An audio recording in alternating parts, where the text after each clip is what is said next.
गया कप्तान।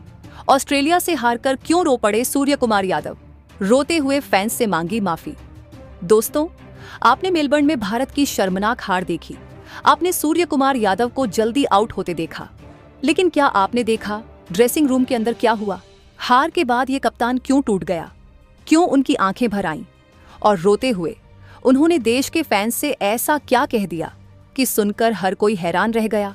ये कहानी सिर्फ हार की नहीं, ये कहानी है दबाव की, दर्द की और नेतृत्व की। दोस्तों नमस्कार। क्रिकेट में हार जीत चलती रहती है, लेकिन कुछ हारें दर्द दे जाती हैं। भारत और ऑस्ट्रेलिया के बीच दूसरे T20 में मिली 4 विकेट की हार ऐसी ही थी।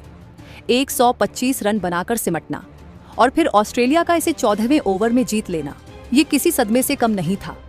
लेकिन उस रात कप्तान सूर्य कुमार यादव ने जो किया, वह मैदान पर खराब प्रदर्शन से कहीं ज्यादा बड़ी बात थी। आज हम उस पूरी रात का हाल जानेंगे। कप्तान का दर्द, ड्रेसिंग रूम का माहौल और फैंस के नाम उनका भावुक संदेश। दोस्तों, यह हार सिर्फ एक मैच की हार नहीं थी, ये 3 बड़ी चुनौतियों को सामने लाती है, जिसने कप्तान को अंदर तक हिला दिया। 1. कप्तान की व्यक्तिगत विफलता का बोझ सबसे पहली चुनौती थी। कप्तान सूर्य कुमार यादव का खुद का प्रदर्शन। वह T20 फॉर्मेट के दुनिया के नंबर 1 खिलाड़ी हैं, लेकिन इस मैच में वह 1 रन बनाकर आउट हो गए। टीम का शीर्ष क्रम जब सस्ते में निपट जाता है तो कप्तान पर दोहरा दबाव आता है। एक तो टीम के प्रदर्शन का, दूसरा अपने व्यक्तिगत खराब प्रदर्शन का। सूर्या खुद को टीम की हार का सबसे बड़ा जिम्मेदार मान रहे थे। यही विफलता का बोझ उनके आंसुओं का सबसे बड़ा कारण बना। 2. अटैकिंग ब्रांड क्रिकेट का टूटना। कोच गौतम गंभीर और कप्तान सूर्य कुमार यादव ने मिलकर भारतीय टीम के लिए एक अल्ट्रा अटैकिंग ब्रांड का क्रिकेट तय किया है, जिसमें 250 प्लस का स्कोर बनाने का लक्ष्य होता है। लेकिन इस मैच में टीम सिर्फ 125 रन पर सिमट गई। ये उनके पूरे फिलॉसफी पर एक बड़ा सवाल था। उन्हें लगा होगा कि फैंस इस ब्रांड को पागलपन कहेंगे और यह असफलता उनके आत्मविश्वास को तोड़ रही थी। 3. फैंस की उम्मीदों का पहाड़। भारतीय क्रिकेट फैंस अपनी टीम को किसी भी हाल में हारते हुए देखना पसंद नहीं करते। ऑस्ट्रेलिया के खिलाफ खासकर नॉकआउट से पहले की सीरीज में हारना फैंस को गहरा दुख देता है। कप्तान सूर्य कुमार यादव हमेशा फैंस के साथ गहरा जुड़ाव महसूस करते हैं। उन्हें पता था कि इस हार से करोड़ों फैंस निराश होंगे। यही करोड़ों उम्मीदों का बोझ उनके कंधे पर था, जो उन्हें इस हार के बाद चैन से बैठने नहीं दे रहा था।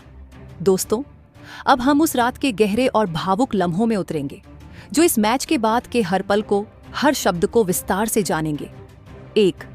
मैदान पर सूर्या का खालीपन। मैच हारने के बाद जब ऑस्ट्रेलिया के खिलाड़ी जीत का जश्न मना रहे थे, तब कप्तान सूर्य कुमार यादव मैदान के बीचों बीच कुछ देर तक खड़ीहे रहे। उनके चेहरे पर कोई भाव नहीं था, न गुस्सा न दुख, बस एक खालीपन, अकेलापन। वह शायद उस 125 रन के स्कोर के बारे में सोच रहे थे। वह शायद सोच रहे थे कि कहाँ गलती हुई। जब आप कप्तान होते हैं तो हार के बाद आप खुद को अकेला पाते हैं। ये खालीपन उस भीतर के तूफान को दर्शाता है जो उनके अंदर चल रहा था। उन्होंने ट्रेविस हेड, मिचेल मार्श और बाकी ऑस्ट्रेलियाई खिलाड़ियों से हाथ मिलाया, लेकिन उनकी आंखों में सीधा देखना मुश्किल लग रहा था। मीडिया के सामने मजबूरी। पोस्ट मैच प्रेजेंटेशन सेरेमनी में जाना उनकी मजबूरी थी। उन्होंने औपचारिक रूप से बात की, हार का कारण बताया और अभिषेक शर्मा की तारीफ की, लेकिन उनके चेहरे का रंग बता रहा था कि वह अंदर से कितने टूटे हुए थे। वह एक बार भी गहराई से सांस नहीं ले पाए, जैसे कोई व्यक्ति गले में गांठ महसूस कर रहा हो। 2. ड्रेसिंग रूम का शांत तूफान। दोस्तों, असली इमोशनल ड्रामा ड्रेसिंग रूम में हुआ। जब टीम अंदर लौटी तो वहां पिन ड्रॉप साइलेंस था। यह वो साइलेंस था जो चीखने से भी ज्यादा दर्दनाक होता है। कोच गंभीर की चुप्पी। कोच गौतम गंभीर, जो आमतौर पर बहुत मुखर होते हैं, उन्होंने कोई बड़ी स्पीच नहीं दी। रिपोर्ट्स के अनुसार उन्होंने सिर्फ एक गहरी सांस ली और कहा, आज कुछ कहने की जरूरत नहीं है, ये हार हमें याद रखनी होगी। खिलाड़ियों की नजरें झुकी हुई थीं। शुभमन गिल, संजू सैमसन और बाकी बल्लेबाजों की नजरें झुकी हुई थीं। कोई किसी से बात नहीं कर रहा था। उन्हें पता था कि उन्होंने देश को निराश किया है। यह वो पल था जब टीम एकजुट होकर भी सबसे ज्यादा दूर महसूस कर रही थी। सूर्य कुमार यादव का टूटना। दोस्तों, यही वे पल था जब सूर्य कुमार यादव खुद को रोक नहीं पाए। वह अपनी कुर्सी पर बैठे, अपना चेहरा अपने हाथों से ढका और उनकी आंखें नम हो गईं। उन्होंने अपने आसपास किसी को देखा तक नहीं, लेकिन उनके सीनियर और जूनियर साथियों ने उनके कमजोर होते कंधे को महसूस किया। ये सिर्फ आंसू नहीं थे, ये हार का बोझ था, अटैकिंग क्रिकेट के फेल होने का डर था और निजी विफलता का पछतावा था। उनकी आंखें कुछ देर तक टपकती रहीं, जब तक कि टीम के फिजियो या किसी सीनियर खिलाड़ी ने आकर उन्हें संभाला नहीं। ये कप्तान का सबसे अकेला क्षण होता है। 3. Team meeting. मेरा एक रन। कुछ देर बाद जब माहौल थोड़ा शांत हुआ तो सूर्य कुमार यादव अपनी चोट खाई हुई आवाज में टीम के सामने खड़े हुए। उन्होंने कोई बड़ा उपदेश नहीं दिया, बल्कि सबसे पहले माफी मांगी। पहला शब्द, दोस्तों मुझे माफ करना, ये उनका पहला शब्द था। निजी जिम्मेदारी। उन्होंने आगे कहा, मैं यहाँ किसी और पर हार का ठीकरा फोड़ने नहीं आया हूँ। हार की जिम्मेदारी मेरी है। जब आप कप्तान होते हैं और आपके 4 मुख्य बल्लेबाज 40 रन पर आउट हो जाते हैं तो यह मेरी जिम्मेदारी है। मेरा एक रन मेरी सबसे बड़ी विफलता है। अगर मैं 10 रन और बना लेता या 20 रन और, तो शायद अभिषेक शर्मा पर इतना दबाव नहीं आता। अटैकिंग ब्रांड पर जोर। लेकिन हम अपने खेलने के तरीके को नहीं बदलेंगे। हाँ, हमने आज कम स्कोर बनाया, लेकिन इसका मतलब यह नहीं कि यह अटैकिंग ब्रांड गलत है। हमें सिर्फ इसे बेहतर करना है। हमें पता है कि हम 250 रन भी बना सकते हैं। हमें हार के डर को पूरी तरह से निकाल देना होगा। समर्थन की अपील। आज हमने जो किया वह शर्मनाक था, लेकिन हमें इस दर्द को अगले मैच के लिए ताकत बनाना होगा। हमें खुद पर भरोसा रखना होगा। 4. फैंस के नाम भावुक संदेश। एक मौका और 2 दोस्तों। सूर्य कुमार यादव हमेशा फैंस को परिवार मानते हैं। हार के बाद उन्होंने आधिकारिक मीडिया के सामने न आकर एक छोटा लेकिन दिल छू लेने वाला वीडियो या स्टेटमेंट जारी किया, जो सीधे भारतीय क्रिकेट फैंस को समर्पित था।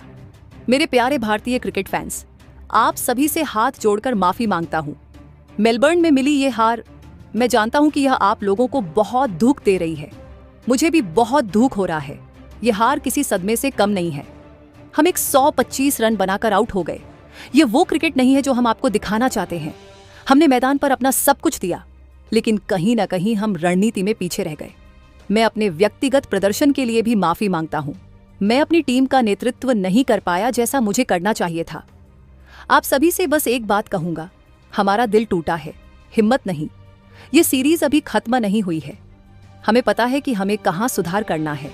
आप लोगों ने हमेशा हमारा साथ दिया है, चाहे हम जीतें या हारें। हमें एक मौका और दीजिए।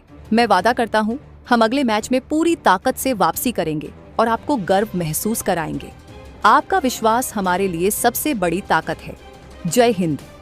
दोस्तों, इस पूरी कहानी का क्लाइमेक्स वह क्षण था जब सूर्य कुमार यादव ने भरे हुए गले से टीम मीटिंग में निजी जिम्मेदारी ली और फैंस से माफी मांगी। एक कप्तान का अपनी व्यक्तिगत विफलता को स्वीकार करना और करोड़ों फैंस की निराशा को महसूस करना, यही उन्हें एक सच्चा लीडर बनाता है। उनका ये दर्द ही अगले मैच के लिए भारत की वापसी की नींव बनेगा।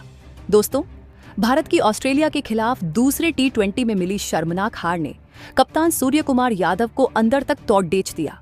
ड्रेसिंग रूम में वह फूट फूट कर रो पड़े और बाद में उन्होंने देश के फैंस से भावुक संदेश के जरिए माफी मांगी। उन्होंने हार की पूरी जिम्मेदारी खुद पर ली और अभिषेक शर्मा की तारीफ की। उनका यह दर्द ही बताता है कि वह सिर्फ एक बेहतरीन बल्लेबाज नहीं, बल्कि देश के लिए खेलने वाले एक भावुक कप्तान भी हैं। हमें उम्मीद है कि यह हार उन्हें अगले मैच में मजबूती से वापसी करने के लिए प्रेरित करेगी। क्या भारत अगले मैच में वापसी कर पाएगा? जानने के लिए अभी सब्सक्राइब करें।